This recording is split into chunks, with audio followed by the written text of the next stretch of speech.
इसको बैठा लो, जीवन में काम आएगी, ये वस्तु काम आएगी, क्योंकि विपक्ष जोरदार है, माया कोई साधारण नहीं है। विश्वासी साधक का भगवान स्वयं जुम्मा ले लेते हैं कि मेरे प्रभु जो करेंगे वो मंगल करेंगे। तो परिस्थिति बुरी दिखाई दे सकती है,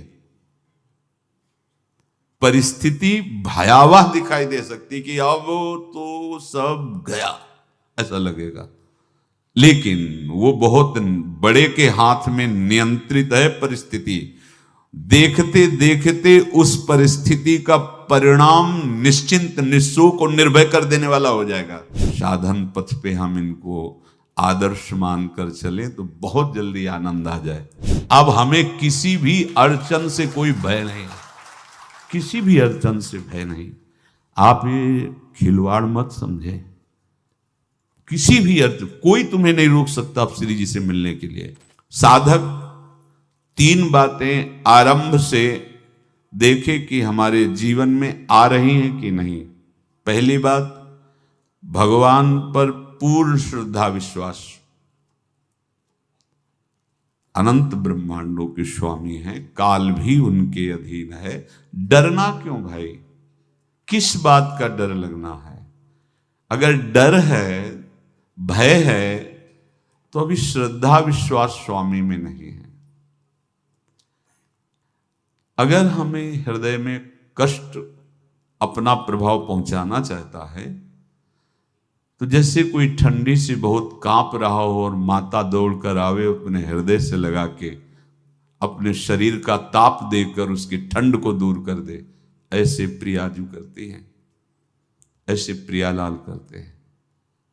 ये कहा कहो बड़ भाग, नित नित रति हरिवंश हित, नित बरधत अनुराग, यह जो कृपा हरिवंश की।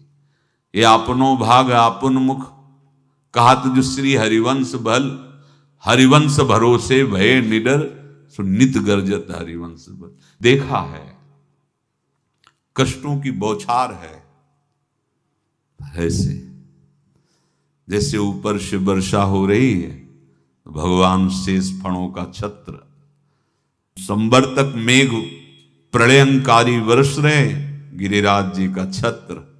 ऐसे भक्त को कृपा छत्र से हर समय सुरक्षित रखा जाता है। भक्त बनने के लिए कोई विशेष लायकात की आवश्यकता नहीं। मैं समस्त गुणों से हीन, पर मैं अपने प्रभु का, बस यही लायकात है। प्रभु की सिवा यदि आपका कोई अन्य आश्रय, तो आपको धोखा लगेगा। नहीं तो सच्ची कह रहे हैं, इसी जन्म में निहाल हो जाओगे। एक बात केवल स्वीकार करो कि प्रभु के सिवा मेरा कोई नहीं है, और है भी नहीं। स्वीकार कर लोगे तो तुम्हें अनुभव में आने लगे। हम प्रतिपल देखते हैं, प्रतिपल, वो केवल अपनापन चाहते, केवल अपनापन, कोई दूसरा नहीं होना चाहिए। बस कहां बाहर तो देखो आप सब हमारे हो, अंदर से नहीं हो। अंदर से आप सब श्री जी के हो और हम आपके सेवक हैं। बाहर से आप गुरु मानो, जो भाव मानो, वो आपको श्री जी जाने। अंदर से हमारे आप श्री जी के जन हो और हम आपके सेवक हैं। बाहर से कुछ भी व्यवहार मानो, कोई बाहर से व्यवहार का कोई अस्तित्व नहीं, अंदर की बात का अस्तित्व होता है। आप सब हमारी स्वामिनी के परिकर हो, हम आपके दास हैं। बस इस बात से हमारा अपनापन आपसे है, नहीं श्री जी के सिवा किसी से कोई अपनापन नहीं। कि आप इसका प्रभाव समझिए। प्रभु को सिर्फ अपनापन चाहिए, सिर्फ अनन्यता। यदि उपासक में 3 बातें नहीं है तो अभी थोड़ी गड़बड़ी है। पहला, दृढ़ श्रद्धा विश्वास। दृढ़ श्रद्धा, अब नहीं, अब नहीं, अब नहीं, अब तो हाथ उठने का समय आ गया। अब क्या, अब नहीं, अब गाहक मत फंसाओ, बाजार बंद करो, हाथ उठा लो, चलो अपने घर चलो, समय आ गया, घर चलने का समय है। नहीं तो कलयुग अपनी बाजार ऐसी फैला देगा कि भूल जाओगे कि घर भी जाना है। दूसरी बात, जो गुरु ने भजन दिया उसमें तत्परता। सच्ची मानिए। जीवन भर कभी इस प्रमाद को गुरु कृपा से आने का अवसर नहीं दिया गया कि चैन से सोए हों और चैन से खाए हों। पूरे जीवन में कभी सुविधाओं को स्वीकार नहीं हुआ, पर साधन मार्ग में कभी भी शिथिलता नहीं हुई, तत्परता ही।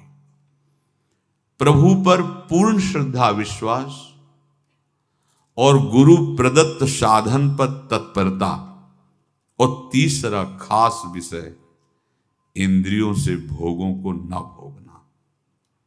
तब ये जो रंग है परमार्थ का, तब अब 2-4 माला की मनमानी आचरण किए कहते हैं हमें भगवदानंद की स्फूर्ति नहीं होती। आपने रास्ता रखा है भगवदानंद का, बाजार लगाए बैठे हो अंदर हृदय में अन्य आसों की, अन्य भोगों की, अन्य चाहों की, अन्य मान्यताओं की। अरे खाली करो, ये सब माया का खेल है। एकमात्र प्रभु, बस जब ठन जाएगी ये बात। अच्छा गौर से देखो क्या है, जब चलोगे तो क्या होगा, चलने की तो सोचो, उस दिन की सोचो जिस दिन चलना है, और किस दिन चलना है पता ही नहीं है, तब तो और होश में हो जाओ। आपको कोई भी यहां सहयोग देने वाला नहीं, कोई भी वस्तु आपकी नहीं, कुछ भी आपके साथ नहीं जाएगा। तो होश में हो जाओ, संभाल लो, आगे की गति मत बिगाड़ो। 3 बातों पर ध्यान दीजिए, श्रद्धा और विश्वास अटूट अपने इष्ट पर। दूसरी बात, हमारे हृदय में जो गुरुदेव ने उपासना का बीज रोपण किया, तत्परता। देखो आपको हृदय की बात कहता हूं, माया के पास केवल प्रलोभन है, ये सुख में बांधती है। सुख का प्रलोभन अच्छे से सजा के पेश करके देना, साधक को भ्रष्ट करना, ये इसका स्वभाव है माया का। माया किसी व्यक्ति का नाम नहीं, किसी शरीर का नाम नहीं। भगवत विमुखता जिस वस्तु व्यक्ति स्थान से हो वही माया है। माया का मतलब थोड़ी जैसे कोई स्त्री शरीर पे आरोप कर दे या पुरुष शरीर पे आरोप कर दे, ये तो माया है, तो और क्या है। मैं, मोर, तोर, तय और जहां तक इंद्रियां जाएं, जहां तक मन जाए, सब माया ही है। इसको देखा है भगवान के पार्षदों ने। ये क्या करती है, चमकीली लेबिल लगाकर, सुख का चारा डाल करके जीव को बांधती है। इससे सुख मिलेगा, बहुत सुंदर है ये वस्तु, ये शरीर, ये व्यक्ति, ये स्थान, ये पद, इससे वो बांधती है। विवेक ऊपर की लेवल का तत्काल ऑपरेशन करता है, वो आंतरिक विषय पर दृष्टि डालता है तो सब खोखला निकलता है, बाहर निकल क्रॉस कर जाता है। होए विवेक मोह भ्रम भागा, तब सब विषय विलास विरागा। अज्ञानी उसी आकर्षण सुख में बंध जाता है, और सुख तो था नहीं, बंधन इतनी जोर का हो गया, अब मुक्त हो सकता नहीं, तो उसके हृदय में लगता है इसके बिना जी नहीं सकते, इस नशा के बिना, वस्तु के बिना, व्यक्ति के बिना। और एक सूक्ष्म बात, वो जब आपको सुख देगी तो आपको स्वतंत्रता का आभास कराएगी, और जब आप उसको छू लेंगे तो आपको परतंत्र बना देगी, भयभीत कर देगी। तो आप डाउन होकर के अपने अस्तित्व को मिटाकर पूरा जीवन बर्बाद कर देंगे। इन शब्दों को लिख लो, अपने हृदय में लिख लो। माया सुख में बांधती है नहीं उसके पास सुख। जिसे तुम सुख समझते हो वो सुख नहीं, बिल्कुल सुख नहीं, वो सुख की छाया है, तुम्हें समझ पड़ती नहीं, ये गिरधर की माया है। उस सुख का बंधन, आप देखो कुछ भी क्रिया करते हो माया जनित तो प्रलोभन होता है, सुख मिलेगा, और जिस समय सुख मिलने के लिए आप लालायित हुए उस समय सुख भोगने की स्वतंत्रता आपको दे देगी। लो, आप समझ रहे हैं हम स्वतंत्र स्वामी होकर सुख भोग रहे हैं? नहीं, अब भोग लिए ना, अब गुलामी, उसकी सहो। अब तुम्हें वैराग्य हो रहा कि मैं नहीं भोगूंगा, तो उसकी दृष्टि बदलेगी। समझ रहे हो? अब आप अपने आप को पूरे शरणागत कर दिए, हर तरह से तुम्हें बांध करके भगवत विमुख करके नष्ट कर देगी। ये बात अच्छे से समझ लो, अच्छे से। इस सुख का प्रलोभन देकर बांधती सुख है नहीं, क्योंकि आप उपासक हो। जब सुख में उतरोगे तो कितने दिन फिर आपको घृणा होगी कि अरे धिक्कार हमारे जीवन, फिर लौटने का चांस नहीं रहेगा। ध्यान से सुन लो, लौटने का चांस नहीं देगी माया। तुम्हारी ऐसी आंतरिक कमजोरी हो जाएगी, ऐसी वृत्तियां कमजोर हो जाएंगी कि तुम उस माया के इशारे पर नाचोगे, उसके विपरीत तुम बोलने की भी ताकत नहीं रख सकते। मान लीजिए, विषय चुगा जिन चुगे, कछुक चुगत सुख होए, फिर जो फांसी ऐसी लगे तेसम दुख न को। ये अनुभवी महापुरुष रसिक शेखर श्री ध्रुवदास जी महाराज कह रहे हैं। तो तीसरी बात का संयतेंद्रिय,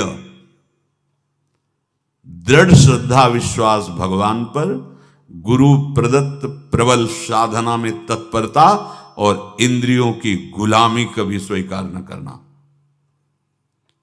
जीवन में ध्यान रखा जाए, केवल प्राण पोषण शरीर के निर्वाह के लिए जो निरपेक्ष भाव से मिले उसे स्वीकार करो, अन्यथा ये प्रलोभन सुख का देकर माया तुम्हें बांध लेगी और फिर तुम्हें अधीन कर लेगी। कितने ऐसे मार्ग में उत्साहित होकर चलते हैं, पर गुरु कृपा पात्र ना होने के कारण, चतुर खिलाड़ी ना होने के कारण वो प्रलोभन में फंस जाते हैं। फंस गए तो फिर मछली का कांटा जानते हो, ऐसे अब वो चाहे जितना हिले डुले वो कांटा नहीं निकल सकता, अब तो उसको मरना ही पड़ेगा। ये जन्म बर्बाद ना हो, आप सबसे प्रार्थना है। बहुत ही अपने घर की जैसी बात होती है। इसका कार्य है माया का सुख में बांधना, सुख के प्रलोभन से, और आपको सुख भोगने के लिए स्वतंत्रता देना। आप उस स्वतंत्रता से सुख भोगे कि न जाने कितने जन्मों की परतंत्रता तुमने स्वीकार कर ली। अगर इस रहस्य को जान जाओगे तो डरोगे। यही डरे डर प्यारी वंश ही। श्वास जैसे मनुष्य स्वाभाविक लेता है, खाते पीते सोते चलते उठते बैठते बात करते हंसते, सब अवस्थाओं में आप श्वास नहीं लेते, स्वाभाविक आ जा रही है। ऐसे ही श्वास प्रश्वास अपने आराध्य देव के स्मरण का अभ्यास बना लो। अभ्यास योग युक्तेन चेतसा नान्यगामिना। और जैसे तनिक भी श्वास रुकी तो घबराहट, बेचैनी, परेशानी आ जाती है, ऐसे ही श्वास प्रश्वास यदि नाम से खाली जाने लगे तो घबराहट, परेशानी, जलन पैदा होनी चाहिए। तब आप उपासक माने जाएंगे। क्या ऐसा हो रहा है? क्या हृदय की ऐसी स्थिति है तो धन्यवाद, नहीं है तो इसी की प्राप्त करने के लिए प्रियाजू ने हमें अपने मार्ग में घसीटा है, चाहे वो गृहस्थ हो चाहे वो विरक्त हो। यदि श्वास प्रश्वास में नाम न हुआ तो तुम्हें घबराहट होनी चाहिए। भूरी सखी जी कहते हैं कि मेरे जी में बड़ी घबराहट होती है, ऐसे वो जी घबरात।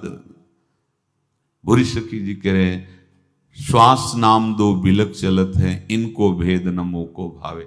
मुझे बहुत घबराहट पैदा हो रही। प्रिया जो से कह रहे हैं कि श्वास प्रश्वास में नाम का क्रम नहीं बन पा रहा, टूट रहा है, मुझे ऐसा अच्छा नहीं लग रहा।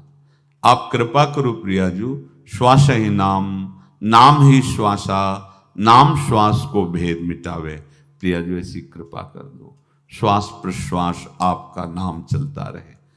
ये बात प्रवचन ना मान करके जीवन मान लीजिए। जैसे हमारी श्वास प्रश्वास उठते बैठते चलते फिरते खाते पीते स्वाभाविक चलती है, हम ऐसा अभ्यास नाम का करें कि ऐसे चले। जैसे हमारी श्वास प्रश्वास रुकने लगे तो घबराहट, बेचैनी, प्राण व्याकुल हो जाते हैं, ऐसे ही श्वास प्रश्वास में यदि नाम रुकने लगे तो तद स्मरणेन परम व्याकुलतीत, घबराहट पैदा हो जाना चाहिए। नहीं होती तो अभी बहुत दूर नगरी, होती है तो अब निहाल हो गए हो, तुम चिंता मत करो। आगे का जो दिव्यात्मक स्वरूप है वो आना प्रारंभ हो जाएगा। रोम रोम रग रग बोले तब कुछ स्वाद नाम को पावे, यही सारा वैभव प्रकाशित हो जाता है। जहां तक हो सके किसी भी अनर्थ के हटाने का तुम प्रयास और चिंता मत करो। बहुत अनुभव की बात है। जैसे तुम कहीं फंस गए, गलती हो गई तुमसे, माया ने फंसा लिया, अब निर्भय हो जाओ। तुम्हारा अपमान होगा, तुम्हारी निंदा होगी, कुछ नहीं बिगड़ेगा, लेकिन पूरा जीवन बर्बाद नहीं कर देना है। प्रभु के भरोसे हो जाओ कि यदि आपको अपमान और निंदा करवानी तो करवाओ, पर अब लो नसानी अब ना न सही। और मैंने समझ गया, अब आगे बढ़ूंगा, नहीं रुकूंगा। कुछ भी हो जाए, प्राण चले जाए, सभा में अपमान हो जाए, तो भी मैं अब रुकने वाला नहीं। समझ रहे? प्राप्त अनर्थ की निवृत्ति की चिंता में नहीं रहना तुम्हें। अगर तुमसे अनर्थ हो भी गया है तो तत्काल आगे बढ़ो। तुम्हारा इष्ट वो तो जान रहा है ना, तो पकड़ो उसी को। आप जान रहे थे मैं फिसल रहा था, आपने नहीं रोका ना, चलो अब आपके ऊपर है। आप चाहे अपमान करवाओ, चाहे निंदा करवाओ, चाहे आप हमारा ये शरीर छुड़वा दो, अब मैं आपको छोड़ने वाला नहीं।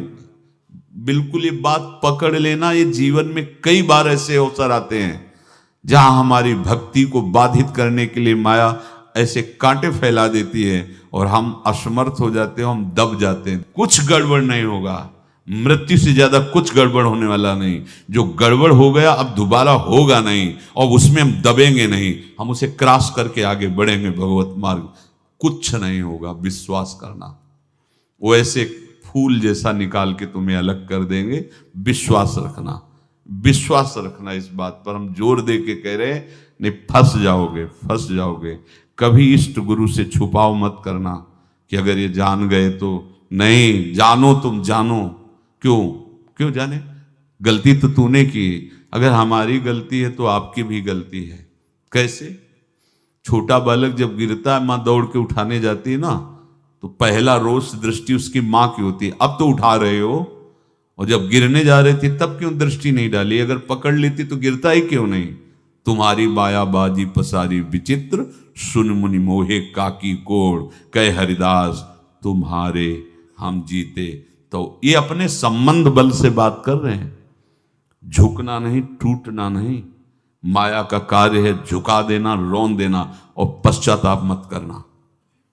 प्राय कहा जाता है प्रायश्चित करो, पश्चाताप। हमारे पास समय नहीं है। राधा राधा राधा सब हो गया, पश्चाताप बढ़ा गए। नहीं तो इसी चिंता में गलती हो गई। गलती हुई तब समय नष्ट हुआ, अब वर्तमान में उसका चिंतन करके नष्ट करो, और आगे के चिंतन की गुंजाइश नहीं रह गई, क्योंकि आप अपने हृदय को इतना गिराते चले जा रहे हो, हृदय का स्तर, कि उत्साह ही नहीं रह जाएगा। यह ऑपरेशन है सीधे भगवत प्राप्ति के लिए। बिल्कुल दृढ़ विश्वास। तुम्हें अब अपनी चिंता नहीं करनी। बैठा लो, हृदय में बैठा लो। अगर भगवत विश्वास नहीं तो घबराहट पैदा हो जाएगी, भय हो जाएगा, विषाद हो जाएगा। अरे कितनी बार संसार में अपमान हुआ है, कितनी बार सम्मान हुआ है। ये कुछ सम्मान और अपमान कुछ अस्तित्व तो नहीं रखता। अब हरि नहीं छूटेंगे। भाग हरि की तरफ, भाग।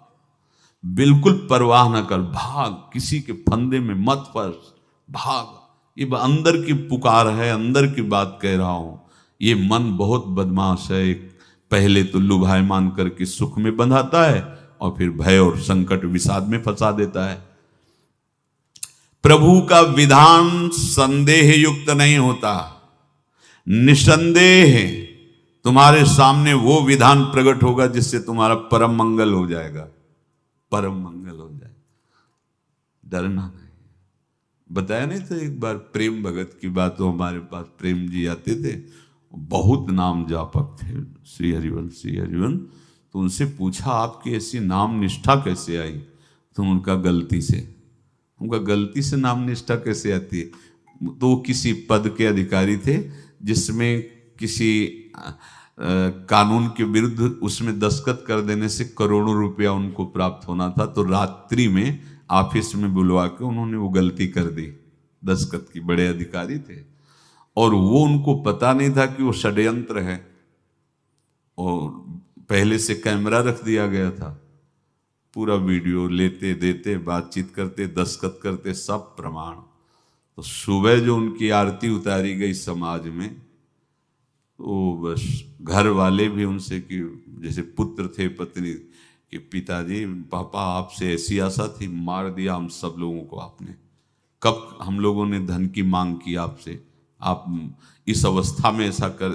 तो घर से ये वचन और बाहर तो सब उपहास उनका, और उन्होंने निश्चय किया अब रात्रि में आत्महत्या कर लेंगे। कर्म बड़ा विचित्र होता है। पर वो वृंदावन पहले से आते थे और हरिवंश उपासकों से मिलते रहते थे। गुरुदेव भगवान से भी उनका परिचय था। गलती किसी से भी हो सकती, चूक है, यही तो है ना। कंचन कामिनी कीर्ति, कहीं भी लुभायमान। शायद उनके मन में लगा होगा कि दस्तखत कर लेंगे और मिल जाएगा, वृंदावन वास करेंगे, झंझट छूट जाएगी। कुछ ना कुछ ऐसा आया होगा, क्योंकि वो अधार्मिक प्रवृत्ति के नहीं थे, पर क्रिया तो हो गई ना, वो षड्यंत्र था वो। उन्होंने सोचा रात्रि में अब हम प्राण त्याग देंगे। तो धाम आना और रसिकों के संग के प्रभाव से एक दिव्यता प्रकट हुई। वो सबके सामने सोने का नाटक करके लेट गए। तो परिवार वालों, नजर तो सबकी थी कि विकसित है, परिवार वालों को लगा सो गए। तो रात्रि जब सोए थोड़ा ऐसे, तो वास्तविक नींद आ गई और स्वप्न में देखा कि कोई उनसे कह रहा, देखो तुम्हारे सिरहाने सेवक वाणी रखी है, इसको पकड़ो, मरने की जरूरत नहीं, सब ठीक हो जाएगा। जगह तो सेवक वाणी सिरहाने रखी हुई थी। जैसे एक भक्त को तुलसी दल नामक ग्रंथ सिरहाने रखा। अरे अलौकिक शक्ति संपन्न भगवान और भगवान के पार्षद हैं। बस सब बात हट गई और उनकी जिह्वा और उनके मन ने, जैसे ना मरने वाले को प्राण मिल जाए कि भाई प्राण रक्षा, ऐसा को श्री हरिवंश हमारे रसिक समाज में जब वो आते थे उनका अच्छा सम्मान होता था। तेजो में चेहरा, वयो वृद्ध शरीर, श्री हरिवंश ऐसे चलता रहता, बात करते और श्री हरिवंश ऐसी नाम में रति देखी। देखो ना क्या हुआ, घटना क्या थी, दृश्य क्या था, जीवन बिल्कुल व्यर्थ हो क्या गया, लोक सम्माननीय जीवन बन गया, महात्मा बन गए और भगवत प्राप्त हो गए हैं, उनका शरीर छूट गया है। तो यहां कह रहे हैं कि तुम्हें किसी भी हेतु से अपनी चिंता नहीं अब करनी। प्रभु का विधान निसंदेह परम कल्याण में होता है, तुम्हें संदेह नहीं करना। कड़ुआ हो सकता है लेकिन अवसर तो मिल जाएगा श्री जी की तरफ भागने का। हम अपने को अच्छा साबित करने के लिए पूरा जीवन लगा दें, नहीं भाई, हम नीच आचरण वाले पर हम भागेंगे प्रभु की तरफ, लोक पावन करने वाले महात्मा बन जाओगे। सतरति शा लोकांत, इसको बैठा लो, जीवन में काम आएगी, ये वस्तु काम आएगी, क्योंकि विपक्ष जोरदार है, माया कोई साधारण नहीं है। विश्वासी साधक का भगवान स्वयं जुम्मा ले लेते हैं। विश्वासी साधक का भगवान स्वयं, देखो अपने मन में तुम किसी प्रकार की चिंता न रख करके ये आज से विश्वास कर लो कि अब मेरे जीवन में जो होगा, मेरे प्रियाजू के द्वारा किया हुआ विधान परम सुखप्रद होगा, परम मंगलमय होगा। विश्वासी भक्त का जब ये स्वभाव निश्चय हो जाता है कि मेरे प्रभु जो करेंगे वो मंगल करेंगे, तो परिस्थिति बुरी दिखाई दे सकती है, परिस्थिति भयावह दिखाई दे सकती कि अब तो सब गया, ऐसा लगेगा। लेकिन वो बहुत बड़े के हाथ में नियंत्रित है परिस्थिति। देखते देखते उस परिस्थिति का परिणाम निश्चिंत, निःशोक और निर्भय कर देने वाला हो जाएगा। भयभीत मत होना। बहुत ही अमृतमयी बातें हैं, अगर अपने साधन पथ पे हम इनको आदर्श मानकर चलें तो बहुत जल्दी आनंद आ जाए। किसी भी अड़चन को तैयार रहो, ये काल क्षेत्र है, मृत्यु क्षेत्र है। कुछ भी, कभी भी, कहीं भी, कैसे भी, सबके सब मर सकते हो। अभी यही खंबा टूट जाए, बिल्डिंग गिर जाए, सब मर जाओगे। कहां जाओगे? जहां ऐसे सुन रहे हो ना, ऐसे निकुंज में चलेंगे। अब हमें किसी भी अड़चन से कोई भय नहीं, किसी भी अड़चन से भय नहीं। आप ये खिलवाड़ मत समझे। किसी भी अर्थ कोई तुम्हें नहीं रोक सकता आप श्री जी से मिलने के लिए। ये आगंतुक भय एक स्वाभाविक होता है। जैसे पूज्य श्री मंगनानंद जी सरकार सेनपुर, बहुत उच्च कोटि के ब्रह्मलीन महापुरुष, तो एक चौकी पर ऐसे बैठे हुए थे और बहुत से ऐसे संतजन परमहंस सब बैठे हुए थे और ब्रह्म चिंतन के विषय में चर्चा चल रही थी। तो एक संत आगंतुक वृंद आए ऐसे गंगा किनारे। तो उस समय स्वामी जी कह रहे थे मंगनानंद जी कि एक होता है विचार भय, वो संतों में कभी नहीं होता है, और एक होता है तात्कालिक भय, वो सबको व्याप्त हो जाता है। तो उन्होंने कहा कि स्वामी जी, वैसे हम आपका आदर करते हैं, लेकिन इस बात पर हमारा मतलब मन नहीं बैठ पा रहा है कि जो ब्रह्म स्वरूप को जान गया है उसको विचार भय तो होगा ही नहीं, लेकिन स्वाभाविक भय कैसा हो सकता है? तो सिद्ध पुरुष थे। उनका स्वामी जी बैठो, प्रसंग पूरा होने के बाद फिर आपका उत्तर हो जाएगा। ऐसे चौकी लगाई, बैठे, और बैठे थे बटवृक्ष के नीचे। तो एक जैसे बाज है, गीद पक्षी है, उस समय तो वो संध्या का समय था, आके ऐसे जे ही बैठा तो खरबर खरबर वो डाल, तो महाराज चौकी के नीचे हो गए, जो गंगा किनारे से आए थे ना। तो कहा स्वामी जी, ये विचार भय है या स्वाभाविक भय है या आपको ब्रह्म चिंतन या ब्रह्म बोध नहीं? तो हंस दिए, बोले उत्तर मिल गया।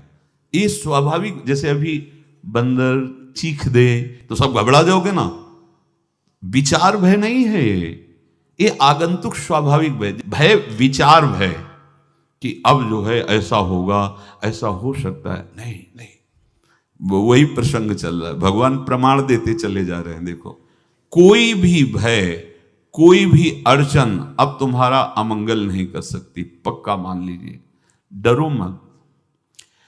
देखो, इसमें इसीलिए प्राणों की बाजी लगा के, अब हमारे प्राण नहीं हैं, हमारे प्राण प्राणनाथ को समर्पित हैं।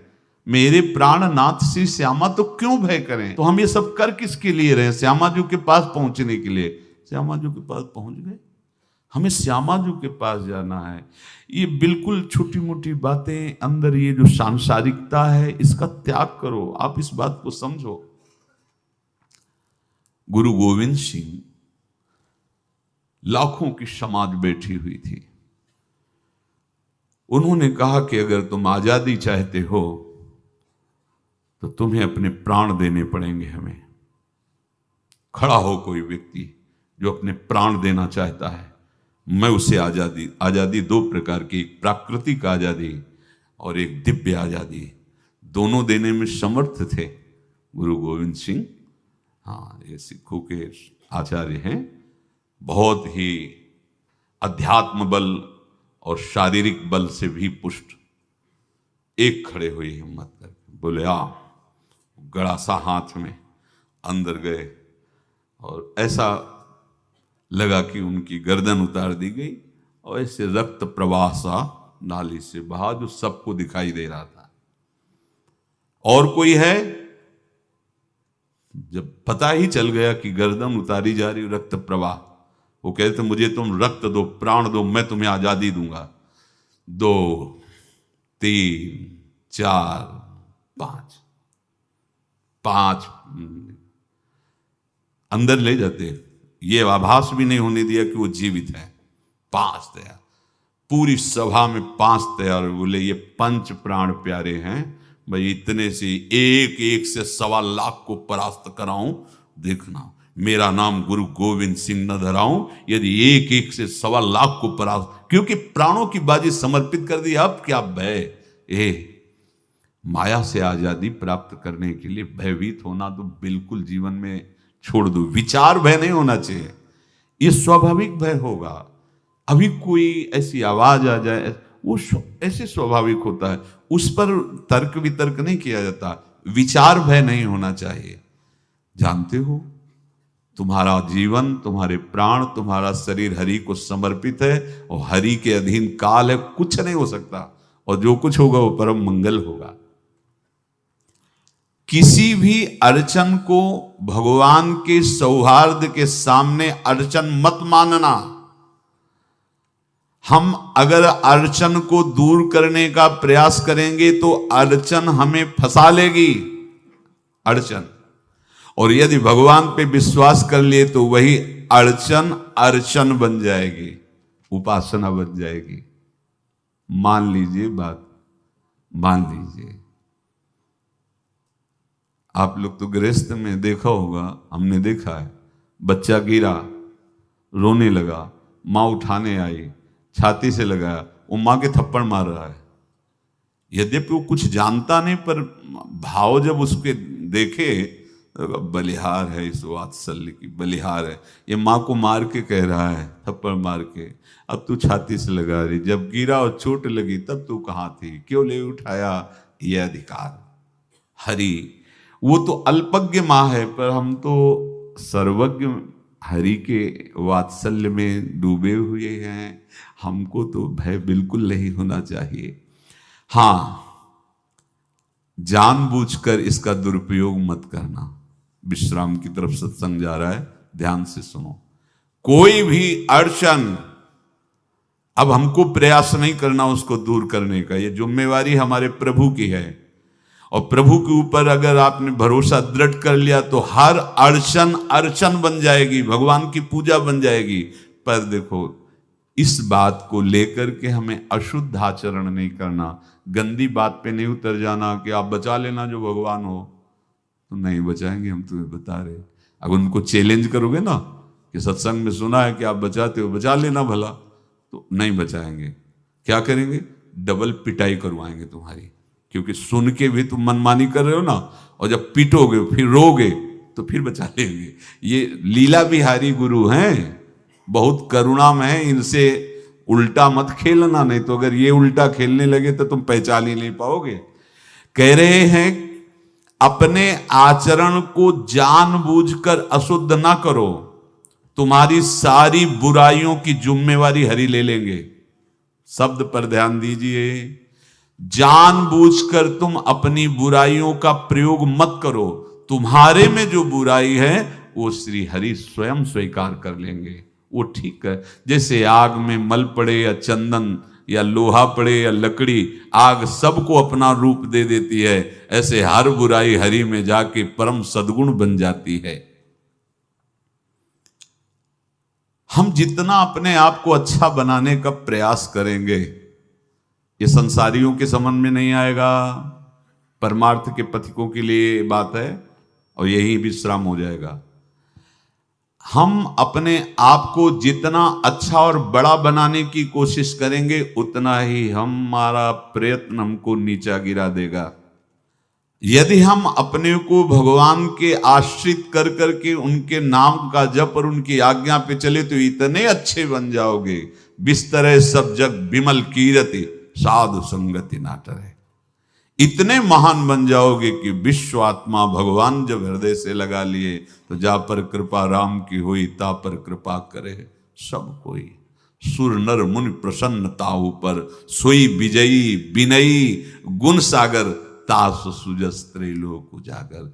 इसलिए सत्संग का मनन करो, और ये जीवन व्यर्थ ना जाने पावे, सावधान आप रहो, और निर्वाह हमारी लाडली जू करेंगी।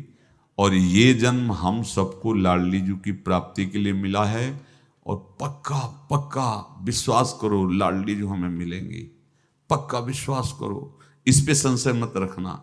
हम किसी साधन बल से नहीं कह रहे कि तुम्हें लाडली जू मिलेंगी, लाडली जू मिलेंगी उनकी कृपा से, उनके दुलार से, उनके आकर्षण से अब हमारा निश्चय हो गया है कि लाडली जी बोले आपका, हमारा मतलब सबका। ये जितने आप सब बैठे हो, आपको पता नहीं आपके कितने भाग्य प्रकाशित हो रहे हैं लाडली जी की कृपा से। अगर पता चल जाएगा तो अहंकार आ जाएगा। धैर्य पूर्वक सत्संग का मनन करो और उसे अपने आचरण में उतारो। शेष चर्चा आगे। श्री राधा वल्लभ।